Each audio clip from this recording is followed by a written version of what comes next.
Welcome back to Mastering Metail, a podcast masterclass covering everything you need to know about e-commerce, brought to you by Flywheel Digital. You probably saw the title of this episode, and that's right. We are back with another retailer-specific season covering none other than Target. I'm your host, Emma Irwin, and I am a senior editor and specialist at Flywheel Digital. In this season, we have 5 episodes. The first being this one, where we will be going over the ecosystem of Target.com and how we have come to understand this retailer and offer full service management as an agency. The following episodes will cover content and organic search, media, measurement and modeling, and retail and media data points, and also some notes on how to maybe improve your tennis skills. Are you excited yet? You better be. For this episode, I am so looking forward to introducing our guests who have led the charge on mastering Target.com. So let's meet them. My name's Corey Hammond, and I am the Vice President of Retail Enablement at Flywheel Digital. So Retail Enablement is simply taking our services from Amazon and Walmart, what we call full service, and translating that to Target full service. So our job is to enable Target.com as a retail management service. I'm Zach Toste. I am a director on the Retail Enablement team. So I have been in charge of putting together the entire marketing campaign to kind of shout from the rooftops that we are offering Target as a full service capability within Flywheel. And going forward, I'm going to be in charge of just more generally special projects and anything that comes across our team's desk that requires maybe a little bit of hand-holding outside of our day-to-day operations. Love it. All right, Corey knows this one, but what is the last thing you purchased from Target? So I've found that I go to Target anytime I move. So the dish drying rack that's starting to get a little rusty on the sides, that thing does not deserve to continue on in its journey. Yeah. So of course I go to Target.com because they probably have some of the best home goods that I can shop for online. So last thing I bought was a dish drying rack. I have to do the plastic ones because I can't even take care of a metal one. It's rusty within a week. So, all right, Zach, what about you? Last thing I bought at Target actually was groceries, last week. What is one item that was in your grocery order? Annie's mac and cheese. Love it. Okay, next up, I'm going to ask you a question now, and we'll come back to it at the end. But it's our digital wish list question, which I think quite literally everyone has been asked on the podcast, but something that lives in a virtual cart of yours that you won't actually just purchase, and then at the end, we'll come back to why. And we will all be reminded of Corey's last digital wish list kind of item, and if it's still in there. But sound good? Yeah. Spoiler alert, it's different this time. Oh my gosh. Love it. Now, I think we all know of Target and have heard of it even outside of the US. It's like a sibling of Amazon and Walmart. We just heard Corey mention full service capabilities that have been built via his retail enablement team. But before we go any deeper into Target.com, I wanted Corey to tell me more about full service management from Flywheel. And of course, that ties back to Metail, aka the premise of this podcast. One of the things we really wanted to do when talking about Target full service is try to simplify a very complex solution. So there are over 43 service deliverables that we have within our Target full service offering, but we will almost never talk about it. We want to make sure that it is being rolled up into something that's more approachable and easier to understand for any potential client we're speaking with. So the first 2 verticals that we focus on are retail and media. So at a later episode, we're going to dive into the media piece with Toby, but our team, we focus on that retail vertical. And within the retail vertical, we have 3 buckets of execution.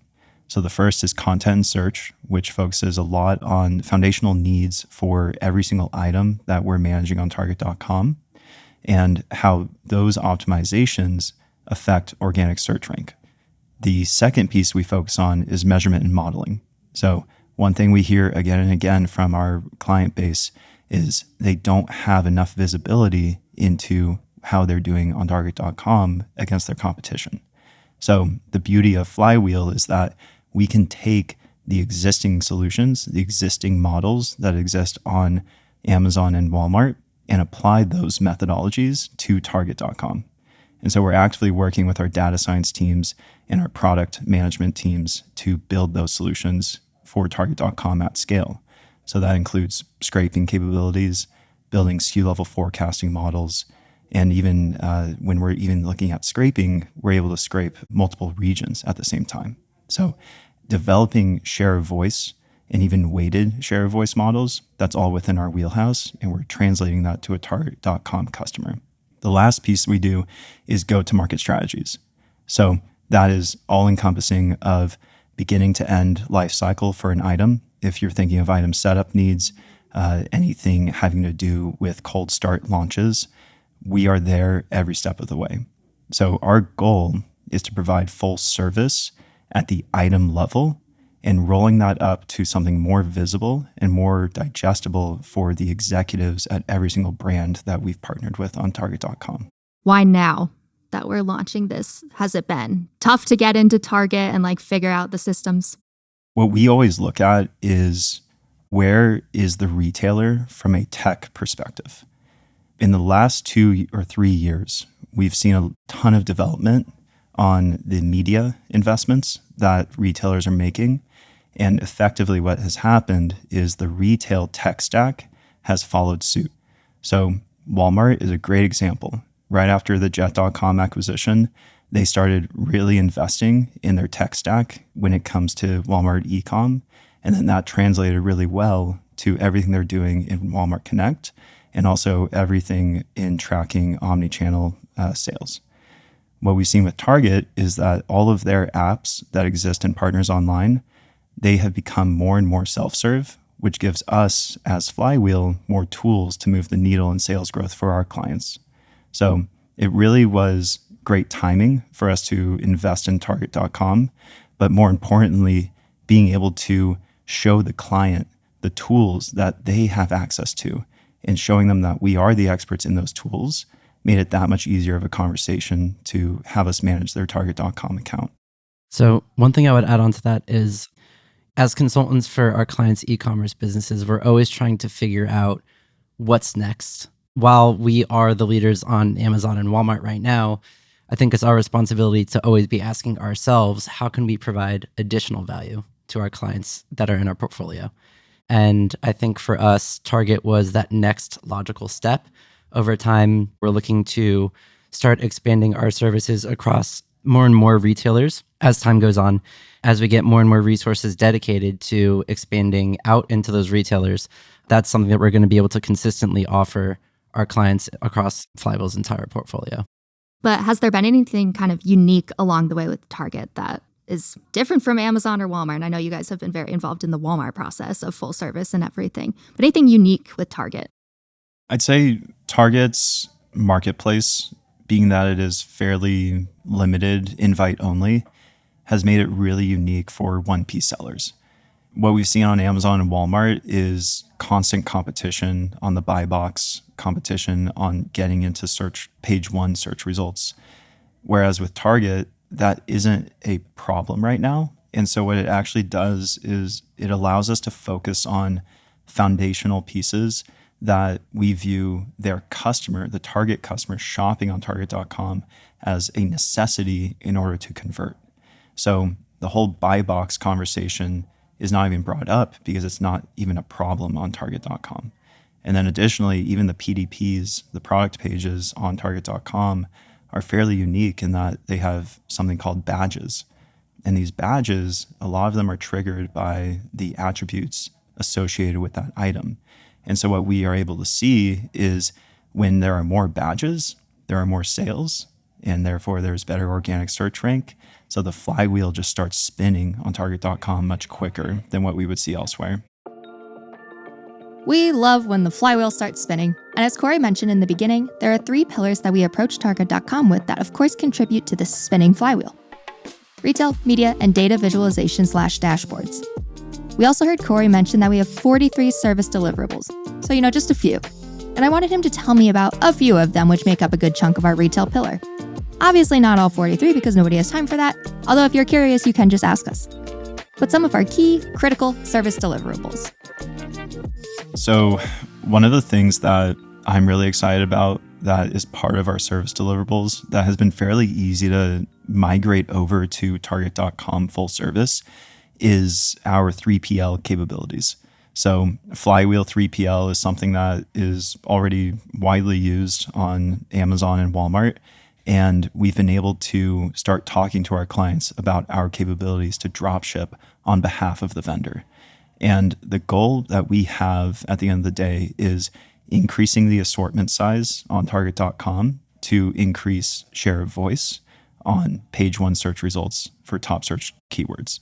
So if we can do that by expanding the assortment when maybe the buyer is not able to add assortment to target.com shelves as owned inventory, what we can then do is go back to the buyer and say, hey, we actually have a dropship capability that we can bring to the table.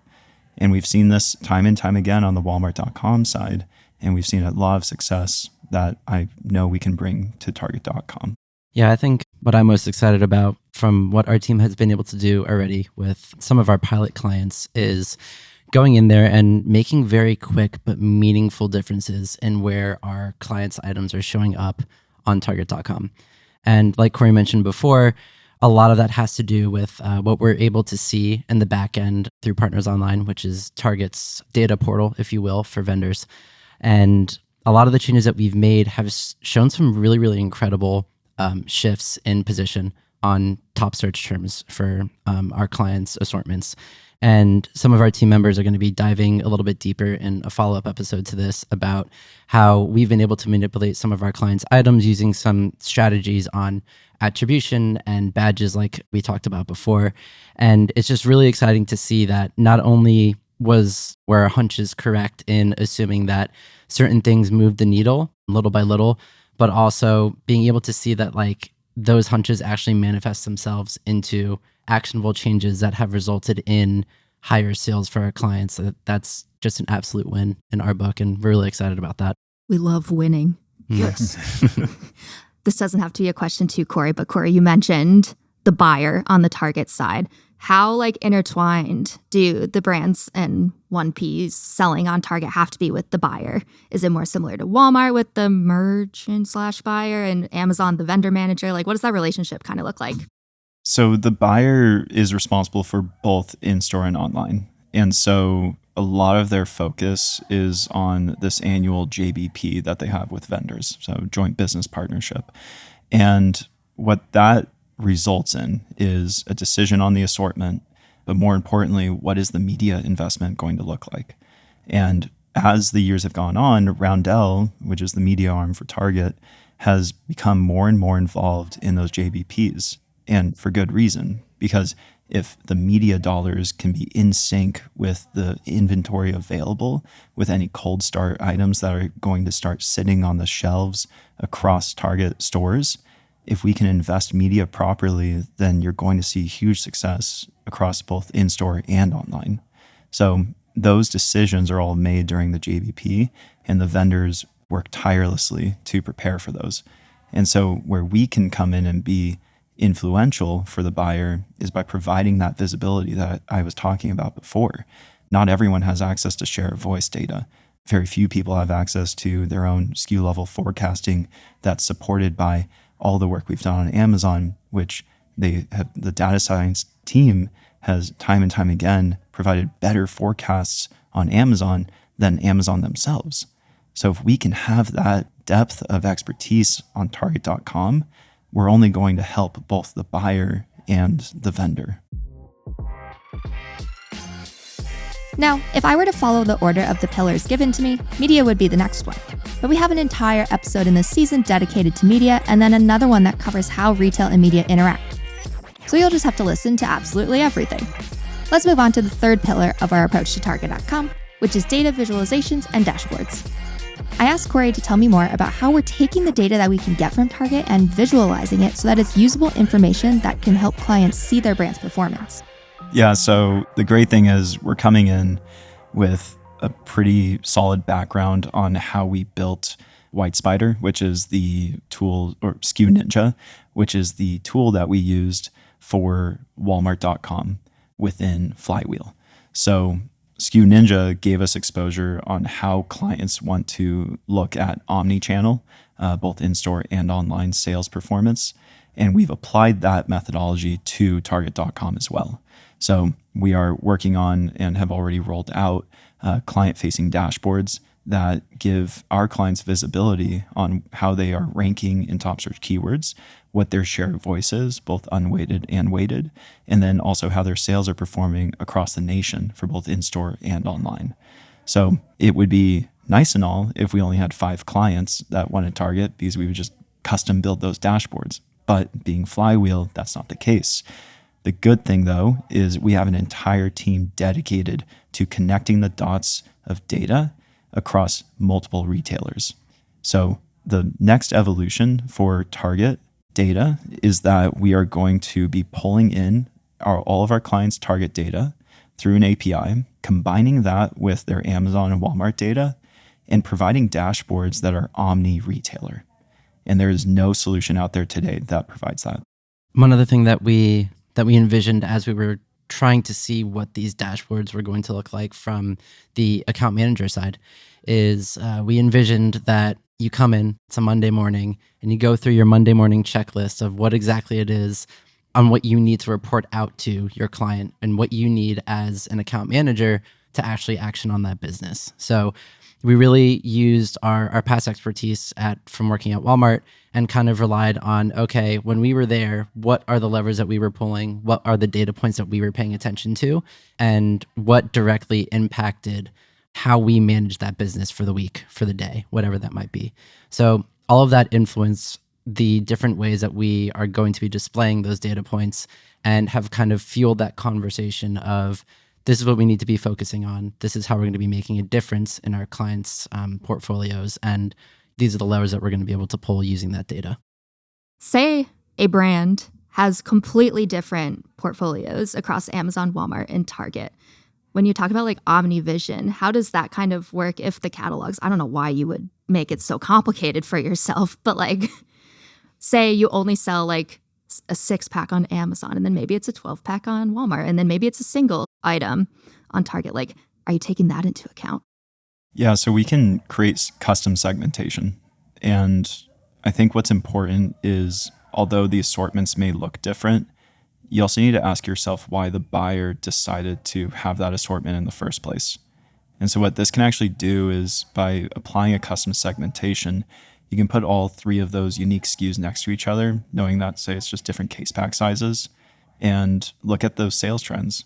Maybe the 6-pack sells more on Walmart.com, and it's actually an omni-channel item that is also sold in Walmart stores, but for some reason, Target decided to go with the 1-pack. Have that be a conversation with the Target buyer. Try to understand the justification behind why a 1-pack and not a 6-pack, especially if you can go to the buyer and say, hey, you could be tripling your sales if you just do the 6-pack. You have the higher average unit retail, you have the margin, and if I have the margin, then I'm willing to invest more media in that item. So there's all of these reasons as to why the assortment might be different, but it's not necessarily the right reasons. Yeah, that's a great tie back to our go-to-market strategies in general, right? Like we're using that data to directly inform us on what exactly it is we should be kind of guiding and informing our clients on when they're making those sorts of decisions across retailers. And like Corey said, if they're not having that consistency across the different retailers, providing them additional context and maybe prompting that conversation with their buyers to maybe supplement that and move that forward. Those are great answers to a half thought out question. It was a great question. The last area to cover is, of course, talking about Target itself and why understanding how Target fits in the competitive landscape of retailers is critical for brands who are looking for opportunities across e-commerce. Additionally, what is that size of the prize on Target, and why was it our 3rd full-service retailer? I'd say Target is one of the more tech-advanced or tech-forward retailers out there. When I started poking around the Target data, compared to the Walmart data, the Target data was a lot cleaner, and it was much more easily accessible. So the fact that Target's tech stack, being originally a brick and mortar company, I was pretty impressed by. So ease of access was one of the reasons we wanted to tackle Target first.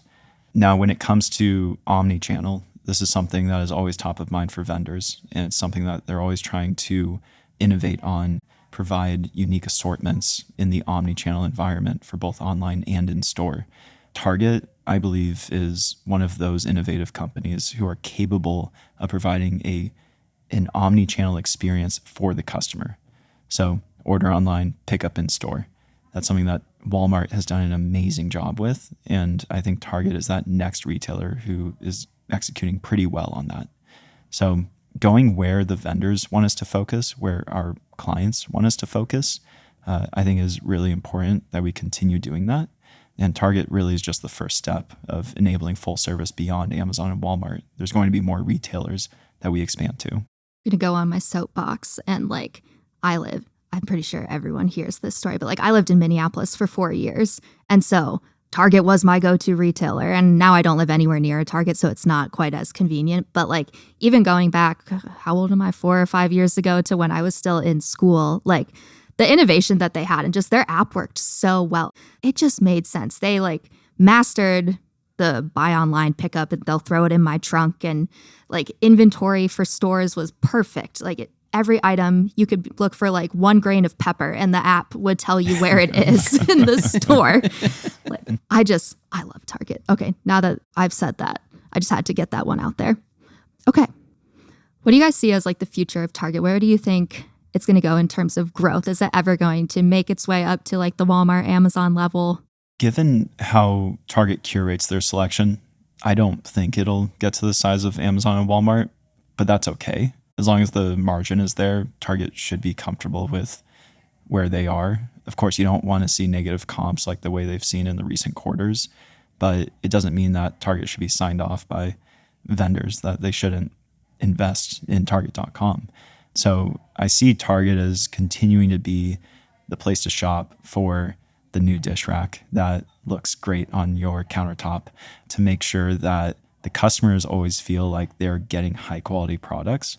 I think that's where Target's going to play a strength in the e-commerce space. Yeah, that's a great point. Target's strength is 100% in its curation.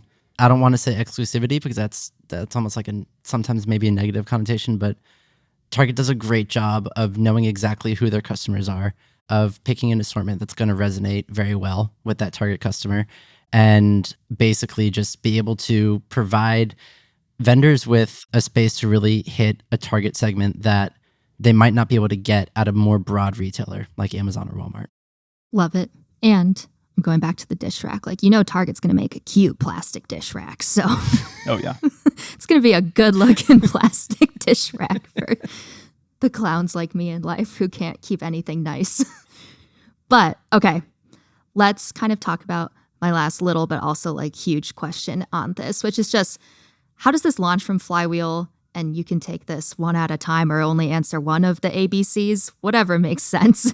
But how does this launch from Flywheel support brands that are not currently selling on Target, and or brands only using Flywheel for media on Target currently, and or brands looking to exponentially grow on Target? So just a small question with that one.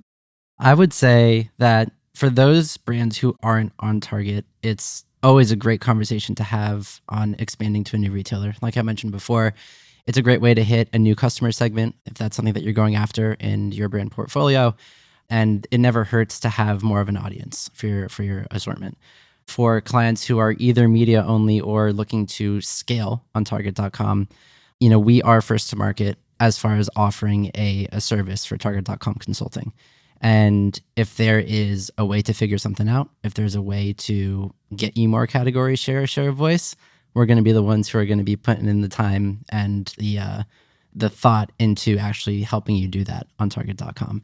So I would say if you are a brand out there that is interested or have been prioritizing Target as of late, or maybe want to in the future, reach out. And that wraps up this episode covering Target as a whole and our full service capabilities for this retailer. But before we go, we have to go back to Corey and Zach's digital wish list. Zach, I'm actually going to start with you. That thing that just lives in a virtual cart, or if you're me, many things in many virtual carts that you just won't purchase, and why? I have a great one for this. It's actually a countertop ice maker. And oddly enough, that was one of the categories that I managed while I was working at Walmart.com. And I think it is a great item to have, especially if, like me, you're in the greater New York area and you don't have an ice machine in your freezer. I don't like ice trays. I'm not a fan. I break a million of them all the time. And it would be a great addition to my kitchen just to be able to scoop up a little thing of ice and put it into my drink. Haven't gotten it for the last 4+ years. Don't know if I'm going to be getting it anytime soon. But why not? Why won't you get it? Just one of those things. It perpetually lives in one of my browsers that I closed out a while ago. And then every once in a while, I'll like check in on ice makers in general just to see like how they're doing. Because, you know, you got to check on your old categories sometimes. I don't know. I think it might be price point. If I find one on sale, maybe in the near future. All right, Corey, the last time we talked, which is probably over a year ago, you had a like VR headset in your digital wish list. Did you ever purchase it? No, I did not. But actually, so weirdly enough, one of my brothers gifted it to me for Christmas. So you got it. I got it, but it wasn't the one I wanted. But then get this. So I've never really owned a VR headset. I get it, and then I just get motion sick from it. So, No. So my dreams are shattered. I must live in reality now. Corey's not uploading himself to the cloud anytime soon. No. Incredible. Okay, so what is actually now on your digital wish list? Because it has to be something new. Yeah, so because I couldn't live in virtual reality for the rest of my life, I decided I needed to pick up a sport. And to everyone out there, I did sports growing up. I ran track and everything. And so naturally, I wanted to figure out a sport to play with my wife and my brothers. So we picked up tennis this year. So probably what's on my digital wish list is just a nice tennis racket that I'll probably never get because I'll never be amazing at tennis. So I'm just good enough to compete with my brothers and my wife. You don't think that like a nice racket is going to make you significantly better? I've learned my lesson with golf. Yeah. The club does not matter. The shoes don't matter. It's But just, they do. Zach, They do. Corey. Yeah, Zach being a golfer, that's something. All right, here's the question. Do I need lessons or do I need better golf clubs? Yes. Where do I sign? And now we are at the end of our first episode of our Target Masterclass season of Mastering Metail. Thank you to Corey and Zach of Flywheel's Retail Enablement team for teaching us all about their work and discoveries on Target.com. And be sure to listen to the rest of the episodes in this season, with content and the organic search algorithm up next, followed by Media 101 and then Measurement and Modeling, and lastly, Retail and Media Data Points. I've been your host, Emma Irwin, and if managed services on Target.com is of interest to your business, please do reach out and I'd be happy to connect you with the team. This episode was produced by Klaus Cancel and Enos Detection. See you next time.